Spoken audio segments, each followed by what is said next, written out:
Hi, this is Jamie Boggs with Burning River Bushcraft. Today we're going to be setting some dog-proof traps around an old abandoned house. The house is, maybe 50, 60 yards off the road.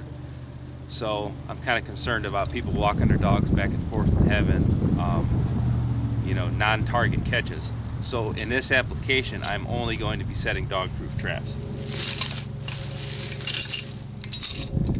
The dog-proof trap basically is, it requires the animal to have a thumb, basically a hand, to pull up on the spring. So it's going to set, and a cat, a dog, anything can push the trigger all it wants to. But the hole itself is about 1 inch in diameter, so that's going to keep most dog paws from getting into it. But then the kicker is it actually has to pull up to engage. Now, something that I'm trying this year that I have not used in the past, I just picked up 4 of these Z traps. Now this trap is set up to push or pull. So this should get me more into the possum realm, hopefully. I can keep the non-target catches down by trap location. So these traps are going to be set further away from the roads, in a spot less likely that specifically a dog is going to get into. I've caught non-targets in traditional leg holds before. It's no big deal. You can release the animal. They're completely unharmed. I've caught a house cat that we had, an outside barn cat. Caught the cat several times. It was not the smartest cat in the world, and the cat would be sitting on the porch when I got home. So they're absolutely not harmed at all with the proper trap selection. But this just eliminates a lot of problems by going to a species-specific trap like this. And this generally is considered a coon trap. The 2 models that I am using, the one that is a pull only, this is a Grizz. This is the original dog-proof trap. You can see I've got double swivel set up on this trap. This trap's made in the USA. Quality's awesome on it. These, however, this is a lot lighter steel. This is made in China. This is actually, I picked these up from Rural King when I picked up the crossbow that we did a review on, the Jaguar crossbow. The Z traps they had these in Duke, so I figured I'd try the Z traps. But the main thing I wanted to try is the optional push-pull trigger release, see how that works. Also, this trap is powder coated. Now, they did come in a white, which would be more of a bolder color for the coon to see, and the brown. I thought the brown would blend in a little bit better, and it kind of matches my older speed dip trap that I do with most of my steel traps. So let me switch the camera around. I'll show you how these traps work, and then we'll make some sets. So here's the 2 style traps again. Now I am using a trap setter with this. It kind of gives me a little more leverage. So the trap setter, this isn't specifically for the Grizz style traps, but they seem to be pretty universal. I believe they're all copied off of this main style. It just gives me a little extra leverage. So I'm going to compress the spring, roll the trigger down,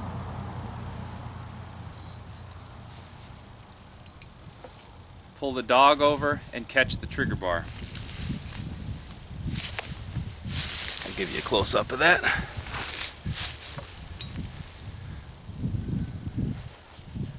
Okay, so there it is in a set position. I'm going to set the Grizz real quick and then show you the 2 differences. So the key thing to remember with this is, this would be your dog. So get the dog out of the way. I'm putting the spring setter in, just give me a little leverage.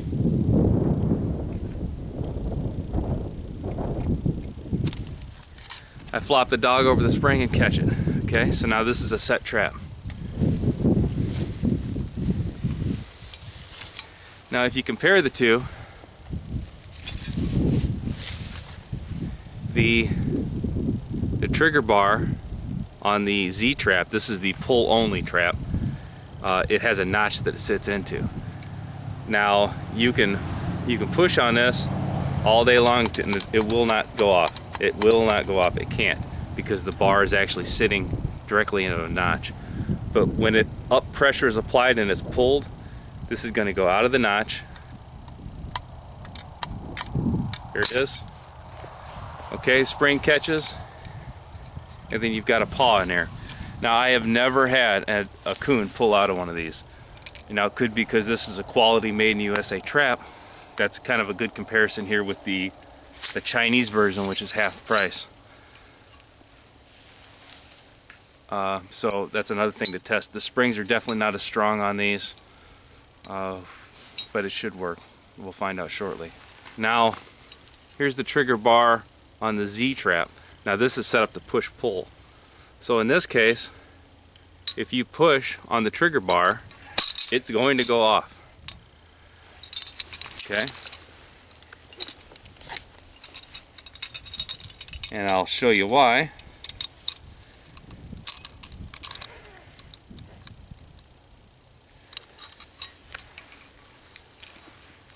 Okay, if you can see here, there is a bar basically, and there's a cutout on it. So if it gets pulled up, it's going to set it off. There you go. And we saw when I pushed down, it also set it off. So is this a good thing or a bad thing? I guess that's why I only bought 4 of them, and I'm going to try them out. I'm going to compare them to the, the Grizz, which is the original. So obviously you can see right here I've got a den. I don't know what's in it. If I was unregulated, I would put a Conibear 220 over that hole, and that would tell me exactly what's in it. As I said before, I'm concerned with non-target catches. So I don't want a dog or a cat to be coming along and mistakenly catch it. So I'm going to stick with dog proofs on this. Also, check your state land as far as trapping permission or anything else, but this channel's not really about that right now. I want my second trap to be here, just because I don't want if I get a double, I don't want the 2 critters interfering with each other, or possibly getting one animal if you have 2 traps on it. That's just a waste. So I'm going to stake these off good and hard.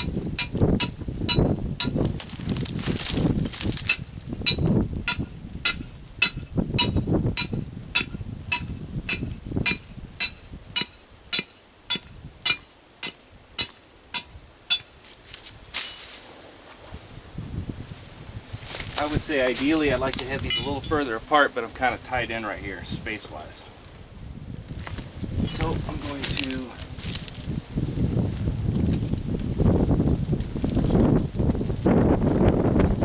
key thing with these dog proofs is you have to have food under the trigger.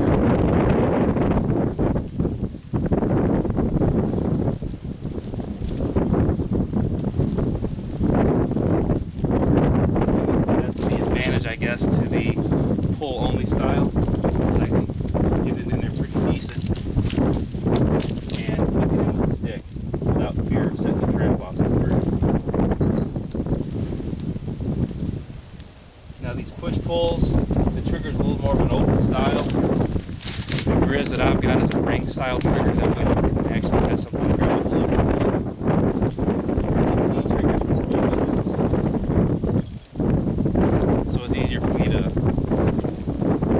Make sure I have food underneath here. So these are set.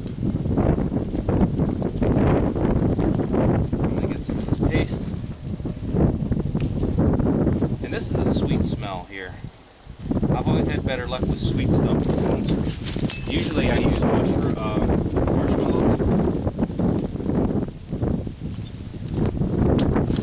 I don't have any of those today.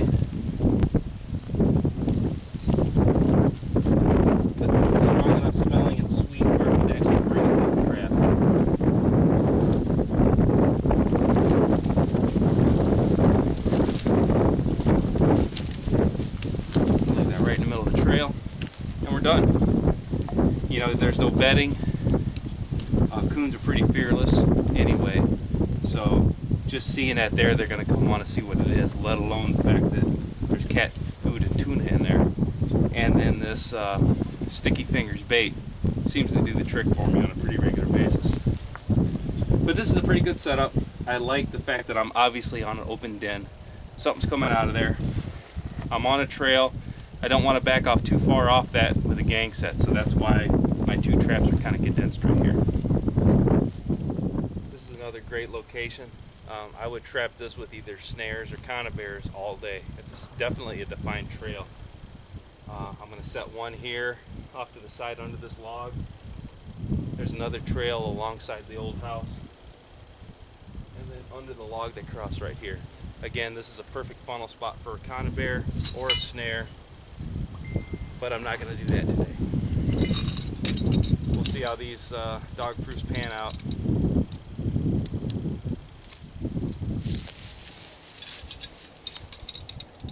Okay, I've got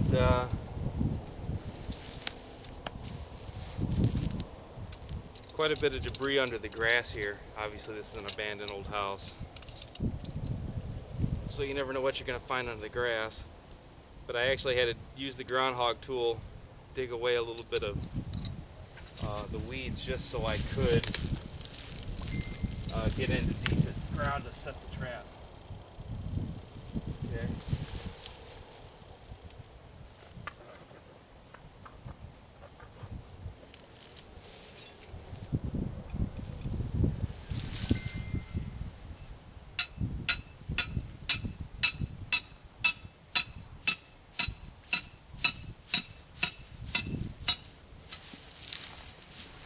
See, there's one there.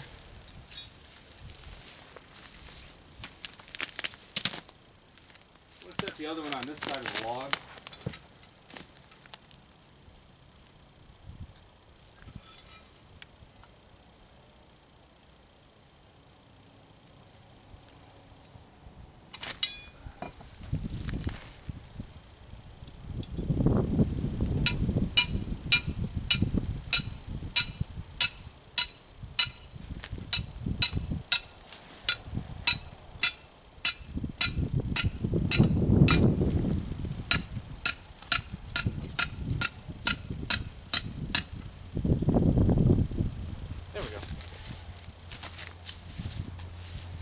That's a little more open back there. So I like the ID better. I think it'll stand out a little bit better. It's just plain dirt on the other side. Don't have these high weeds to contend with.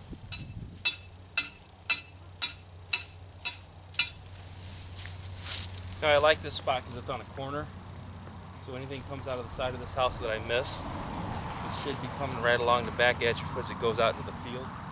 So I'm going to catch it here, or if it comes out the back door. The one in front of the steps, I should get them coming right off the back door. Again, if I miss it here, I'll just pick up the next one. So I kind of set everything in tiers, allowing myself, multiple chances to catch the same animal. Here's the inside of this can.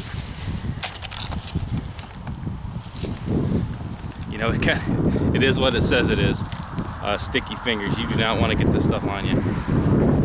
I usually get a stick, dope it up real good, then leave the stick in the path of the critter. Again, just a multi-tiered approach. All right, as far as selecting trap locations, I'm going to take you off the tripod here for a minute. You can see well-defined trails going through these grasses. I don't know how well it's going to show up on camera. But that's an open window. And then if you look at this heavy trail right here, that leads to a second open window.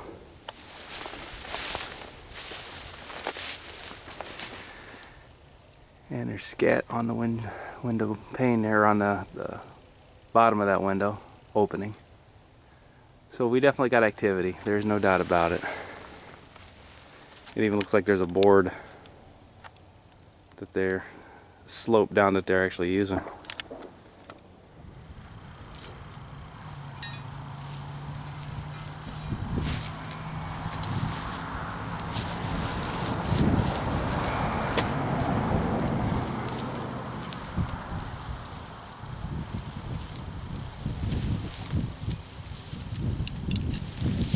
So you can see the setting process is pretty quick and simple on this. You know, cock the trap, set the trap, set on sign,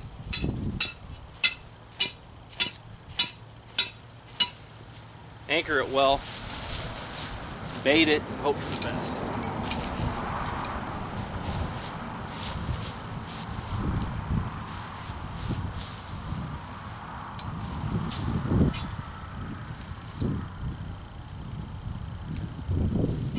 I do like to angle the trap a little bit down towards the target direction. I don't know if that helps or not.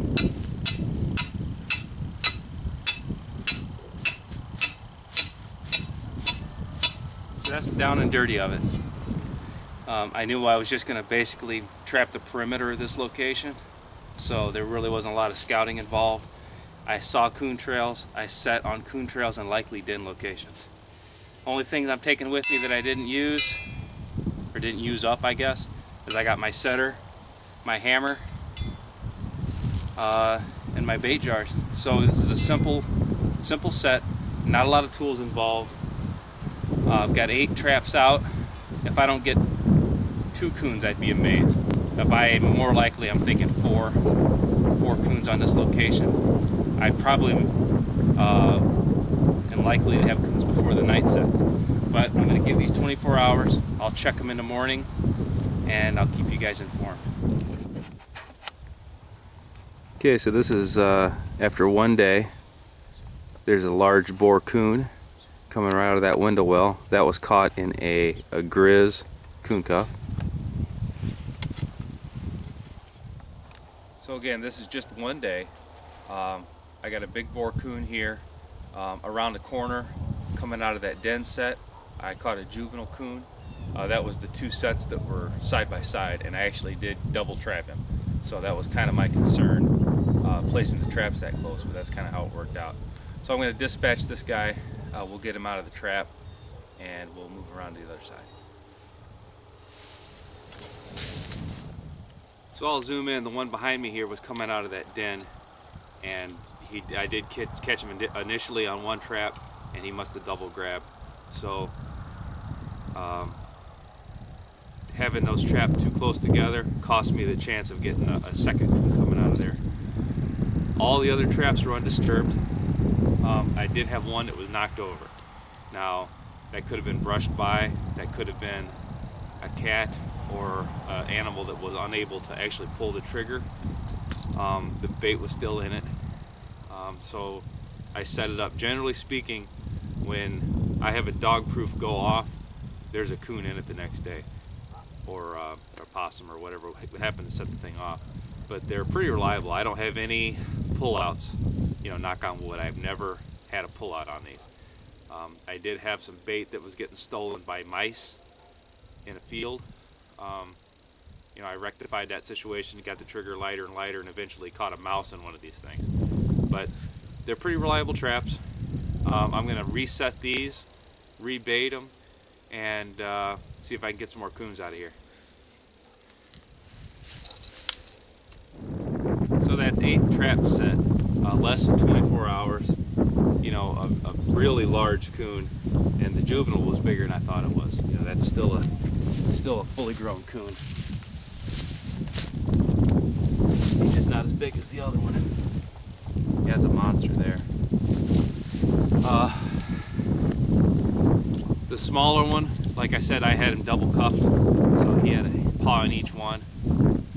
The bigger coon, I did not see it at the time, but he had both paws jammed into the trap.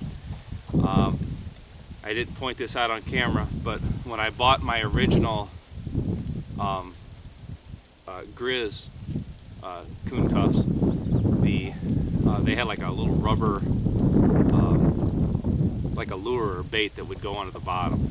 And what that would do is basically give the coon something to feel and to try to fish out.